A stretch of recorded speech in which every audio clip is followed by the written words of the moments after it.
Congressman Ross, thanks so much for being with us. We bet, appreciate this.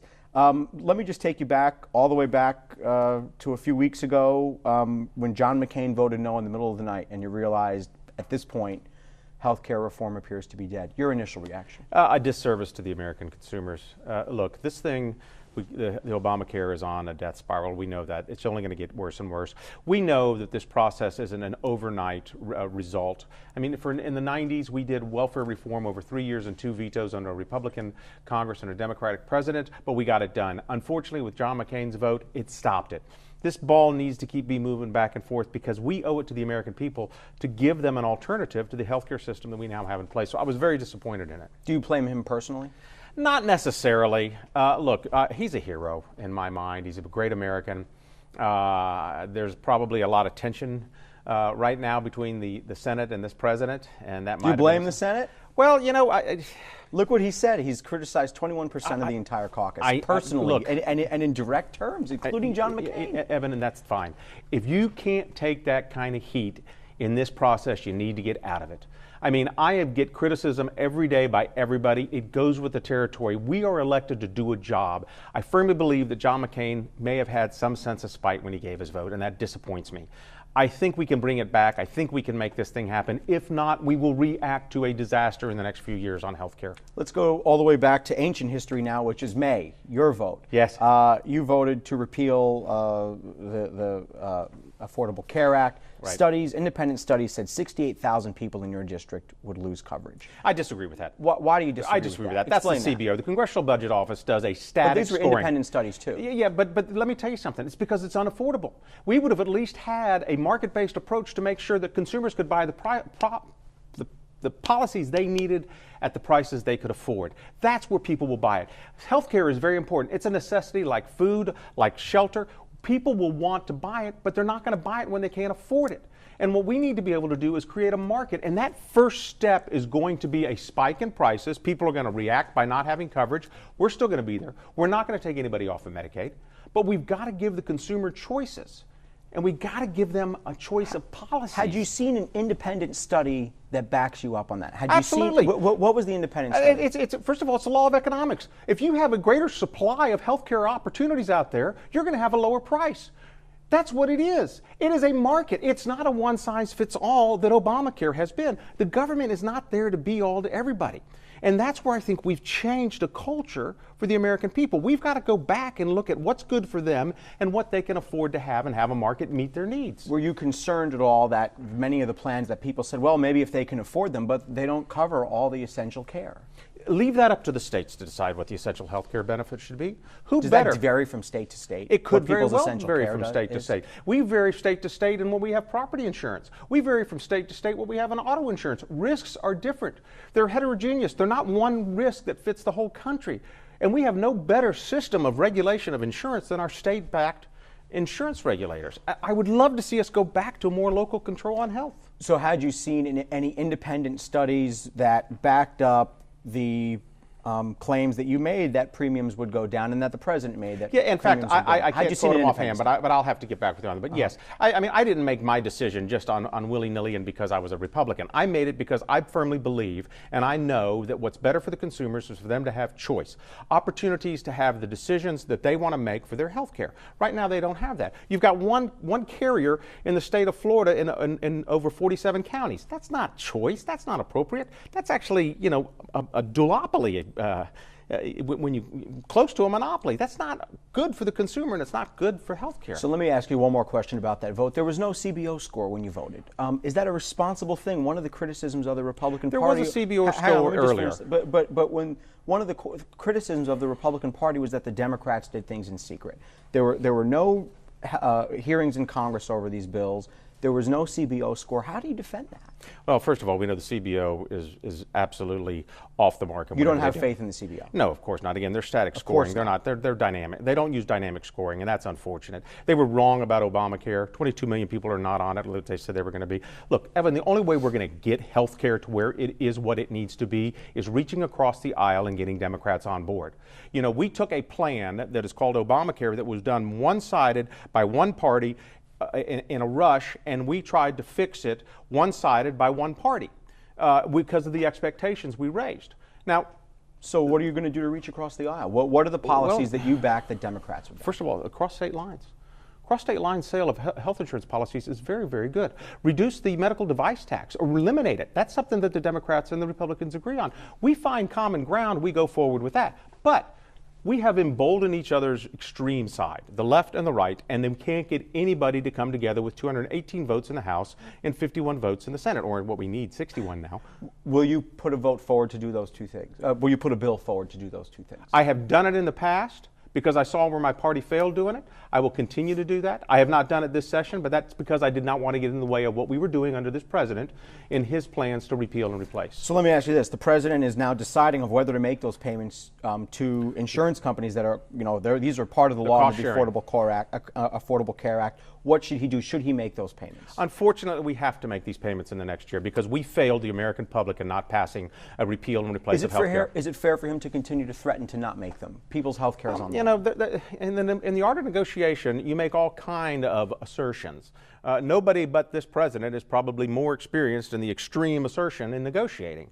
I'm not saying that's good, but it can be effective. Look, I don't like the cost sharing that we have. I don't like to subsidize health insurance companies, but we haven't offered an alternative to the American people. Until we do, we can't let people go without health care. You've been very critical of the Senate. I saw a statement that was put on your website. I was very frustrated. You were very frustrated. So the question, I guess, then becomes, do you feel as though the GOP House members walked the plank and staked your political futures on this bill, which apparently right now is not going to happen? Do you feel as though you personally walked the plank on this in favor of the Senate? I was walking that regardless. I wish we had walked it earlier in the year.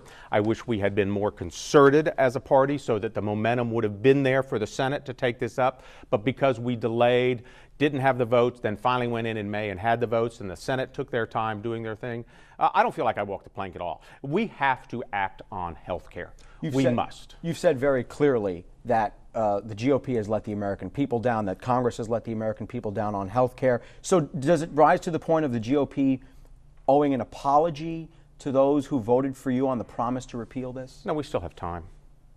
We still have time. Well, we've got until the next election, but we also have time to do some other things. We have time to do some tax reform. We have time to reinvigorate this economy with good tax reform. We have time to do infrastructure. We still have time to do health care before it collapses, before more and more families realize they can't afford $6,000 a year deductible, that they can't afford $15,000 a year premiums, that they can't afford to go to a doctor that they can't even drive to because they're so far away because nobody else will see them. These things are going to happen. And so we have an opportunity to save ourselves, to save this country. And so I don't think it's too late. I think that the time is running out, though. Until the next election? What do you mean by time running out? Until the next election. And then what? And then, we may give up our majority if we don't act on these major issues. A lot of us were elected on these. I mean, would you blame anybody for voting against you if it doesn't happen? Oh, of course not. Of course not. But I will also defend my actions and what I do. And if I can't do that, then so be it. And I'll let my voters decide that. One more question on health care. Did the GOP oversell the ease that this would, did the GOP oversell how easy this would be? We raised expectations to a level that we could not uphold. And I think you'll find through the history of almost every campaign, that's what campaigning is all about. When it comes to governing, it's a lot different. And I think we came face to face with that over the last 6 months. We've got to manage expectations much better and be very forward in our talking with the American people that this is what we need to do if we're going to go forward. Otherwise, we react to a crisis that will happen in healthcare, in tax reform, and probably within the economy. Was the GOP unfairly critical of President Obama? I don't think they were unfairly critical of him. In fact, I think that we were behind this president to get repealed and replaced done. Behind President Obama? Oh, I'm sorry, behind President Trump. Yeah, when we went off the start of this year. Okay. But you're saying now that the promises may be too high during campaigns. So did the GOP turn President Obama into a punching bag just to win elections? Oh, no. Still, we know this is not. The bottom line is Obamacare is unsustainable, period. It doesn't matter whether it was Obama or whoever it was. This health care plan, the Affordable Care Act, is unsustainable. We campaigned against it. We needed to follow through on our actions to repeal and replace it. We have not done so. That's our dilemma that we're dealing with. All right, let's go to my other category. Do you mind? First of all, you voted against Sandy Aid several years ago, even though an independent study said only 2% of that was pork. Will you vote against aid for Houston as well? I have to look and see where we're going to give it. Are we giving it to Houston? Are we giving it to the people that are deserving of it?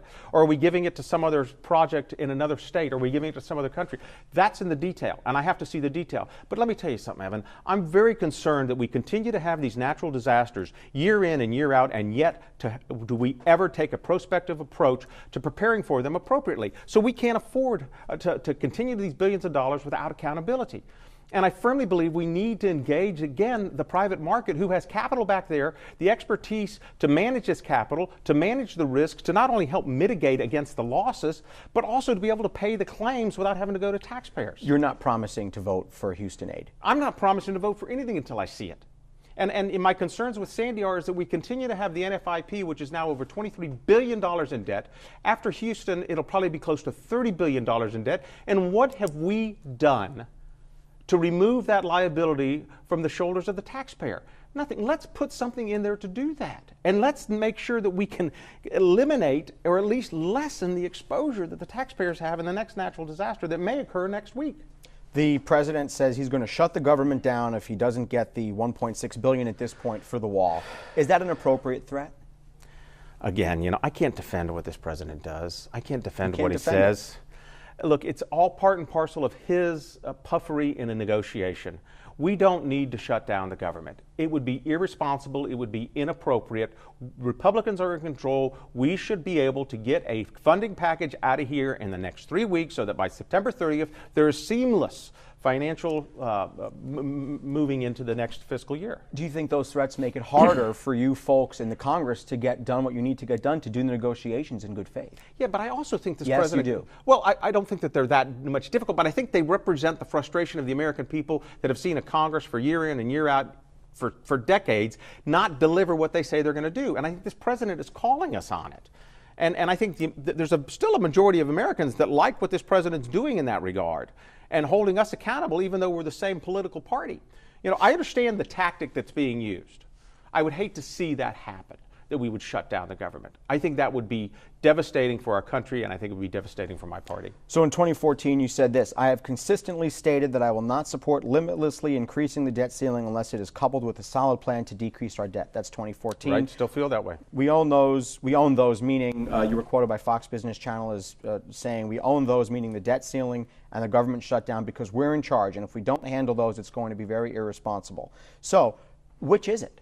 Well, those are obligations we have to uphold. But again, Evan, we have to take measures to keep allowing us to get into these same traps that we've set for ourselves. Let's put in a systemic plan to reduce our debt and deficit over time. That means looking at mandatory spending. That means being able to infuse this economy so that we reach a 4% growth in GDP and not just an anemic 1.5% that we've seen for the last 8 years. So will you vote to increase the debt ceiling if you don't see, I mean, do you have a number in mind of how much the debt would have to come down? It depends. Oh, I would love to see us reduce it to half in 10 years. I would love to see that. Well, we all would. But how do we do that? Right now, we haven't done anything to do that. Show me some method and manner by which we can calculate, because we can only do it for 2 years. We can't bind future Congresses. But if in the next 2 years we have a plan in place that says we'll agree to raise the debt limit, but we're going to also reduce the debt over a period of time to this, I'm for that. That's responsible governing. But just doing it for the political reason of saying we're not going to default on the federal government, which is very responsible that we don't do, we have to do something in return. Now, we'll never get my right wing over there because they'll just never vote for a debt ceiling increase.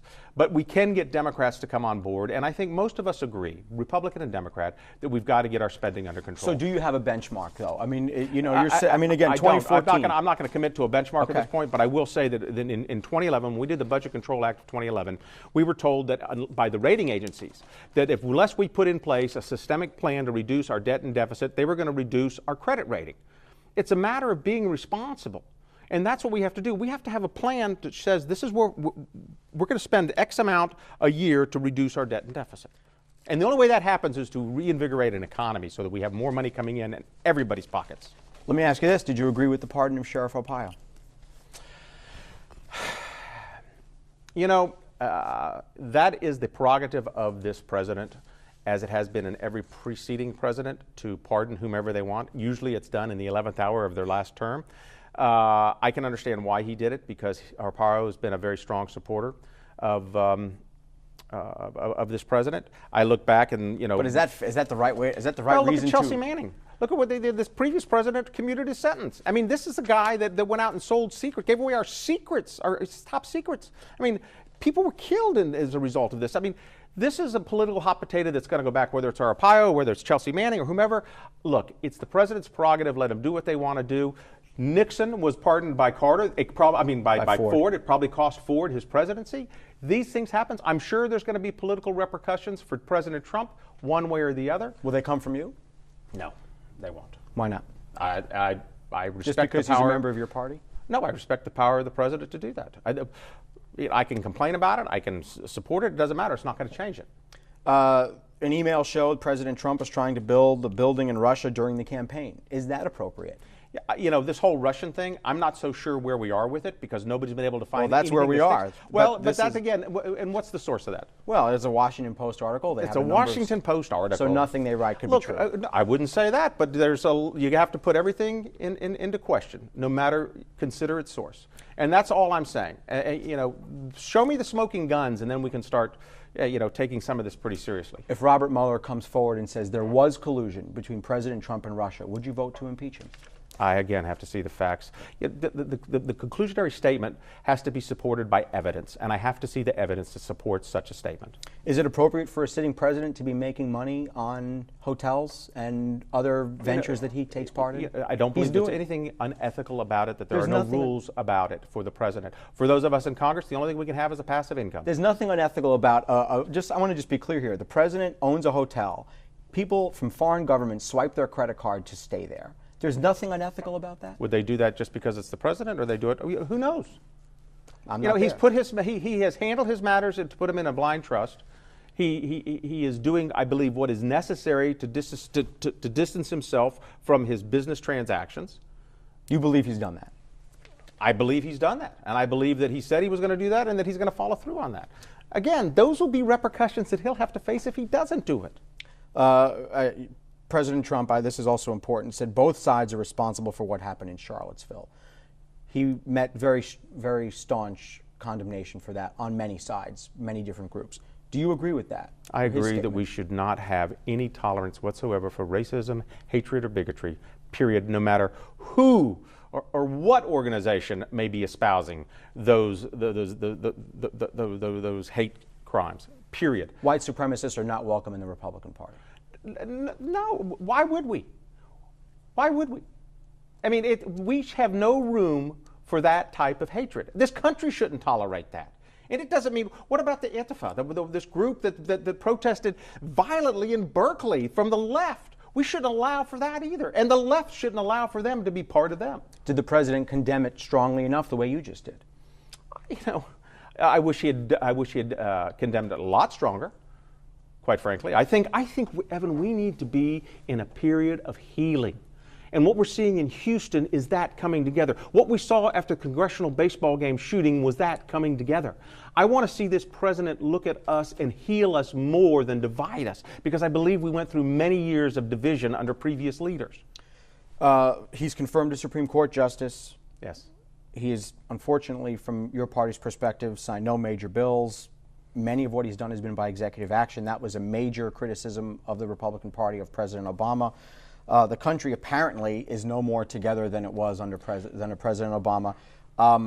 His approval rating is much lower than President Obama. So what grade can you give President? Sounds like President Clinton in the early 1960s. His approval rating was at 36%. He was under investigation by a special investigation. I mean, this is not uncommon in first-time presidents, no matter whether they're Republican or Democrat. But I will tell you, we've had the greatest lowering of unemployment in 16 years. Border crossings are down significantly. We've done 16 Congressional Review Acts, which are legislation signed into law by the president that pull back regulations that have been posed by the previous administration. The reason he's not signing more bills into law is because we're not giving them to them. The confidence in the American economy is stronger than it's been in a long time. Can you grade Congress? Well, I would have to give us a C minus. C minus? Yeah. That's low. Yeah, well, there's a lot more I'd like to see us do. I'm very frustrated with this, Evan. I got to tell you, I didn't run to just sit out there and say no. No may be a good short-term policy, but at some point, the people that elect you are going to expect you to get things done. And that doesn't mean that you have a monopoly on good ideas. It means you reach across the aisle and you try to get things done. Would you leave Congress if you find you can't get things done Well, I'm not voluntarily? let me put it this way. I will not be a career member of Congress. 6 people have signed up to run against you. Are you going to run against them? That's up to them. You know, that's But 14 months. But are you going to run again? Right now, I'm running again. Yes. Oh yeah. Yeah. Definitely. Definitely. I mean, that's 14 months away too. Okay. And a grade for the president? You're a congressman. You have oversight of the executive branch. You know, that's a good question. A grade for the president. You know, an overall grade, or do you want to do it in terms of citizenship? Well, let's do citizenship. Let's do citizenship. I would give him a C on citizenship. I would like to see him be more statesmanlike. I would like to see him be more presidential. But in terms of his ability to turn this economy around, in terms of his ability to rally people together behind this country, I would have to give him at least a B. Does the Twitter stuff concern you? Oh, yes. I'm just glad he doesn't drink. Are you confident in his ability to handle a nuclear threat from North Korea? Absolutely. You are? Absolutely. What has he shown to give you that confidence? Rex Tillerson, Mad Dog Mattis, Mike Pence, people with whom he has surrounded himself that I have a great deal of confidence in. But not him. Well, that's a good leader relies on the experts with whom he surrounds himself. And so that's why I have confidence in this president within regard to any nuclear threat. Give me an update on what's going on in your district. What are you going to work on these next 14 months? Hot cars. This is a bill that was filed by my Democrat friend Tim Ryan from Ohio. We've had 9 deaths this year alone from kids being left in their car. Totally avoidable. We are asking that automakers, and GM is doing it voluntarily, put alarms in their cars so that when you stop the car, you get out, there's an alarm that suggests pretty overwhelmingly that you check to see if there's a child or anybody in the back. This is just good sense. We've had over 800 deaths since 1990. We've got to stop that. I think that's very important, especially here in Florida, because Florida leads the country in the number of hot car deaths. And there should be a mandate, you're saying? Like a seatbelt. Like a seatbelt, like an airbag. You know, these are things that are good. We in government have to help those who cannot help themselves. These children, these infants who are not capable of helping themselves need our protection. We can do that, and we can do that in a bipartisan fashion and a very cost-effective fashion, because if we save one life, it's worth it. Do you think you'll get some traction on this? Yes. Yeah. So you're going to put up a joint bill, and we do. Tim Ryan, again, my Democrat sponsor is Tim Ryan from Ohio, who was almost the minority leader. He ran against Nancy Pelosi. He and I are very good friends. I support it. We're going to do everything we can to get this through. And flood insurance, I want to see us get something through in flood insurance.